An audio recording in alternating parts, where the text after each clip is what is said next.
In just 100 days, President Trump has managed to deport children with cancer, illegally detain U.S. citizens, and completely abandon due process in this country. It is outrageous to me that Republicans in Congress and in the Senate are tolerating the complete abdication and violation of due process as outlined in the Fifth Amendment to the United States Constitution. And let me just read that for a refresher if people need to be reminded. The Fifth Amendment of the United States Constitution. Now let me remind everyone, the Fifth Amendment was passed at the same time the First Amendment was passed for freedom of religion, the freedom of the press. It was also passed at the same time the Second Amendment was passed for the right to bear arms. These amendments are the holy grail of talking points on the Republican Party. But where is the talking point for the fifth? Due process. The Fifth Amendment to the United States Constitution prohibits the federal government from depriving any, A-N-Y, any person of life, liberty, or property without due process of law. This means that the government must follow fair procedures before taking away a person's freedom or property.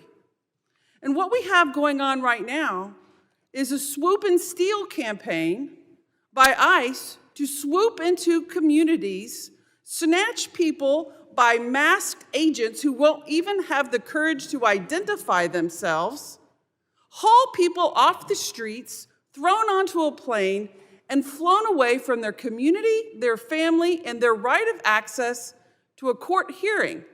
That is the foundational tenet that this country is founded on. What is going on? Where is the soul of this Congress to not stand up and defend the rights of due process, a foundational tenet of the formation of this country? And silence. When a 2-year-old child is removed without parental consent, without a process, without anything in this country, it's outrageous. When you have the administration has terminated the contracts of all of the legal aid counselors, when you have a 6-year-old with headphones on at a hearing unaccompanied by any legal representative for their deportation, that is outrageous and should be a moral affront to everyone in this room, everyone in this building, and everyone in this government. And the fact that it is not is unconscionable in and of itself. And what we have here is a gross misuse of funds. I live in Texas. I've been to the border. So much of our border is geographically not possible to build a wall. And many of you may not know this, but it is a mockery of what's happening at the wall. Do you know there's an app by rock climber people that joke about how they can get over this wall in 6 seconds or less? But yet we want to quadruple our budget to it, $46 billion. That is such a wasteful use of resources at a time when we are focused on waste, fraud, and abuse.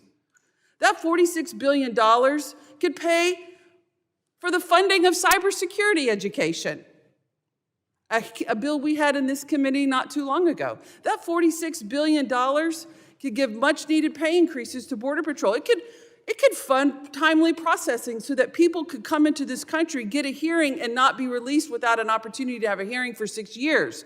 But we're not doing that. We're just ignoring the rule of law, and we're throwing money out of a pet project for a president who campaigned that another country was going to pay for it, and it was complete BS.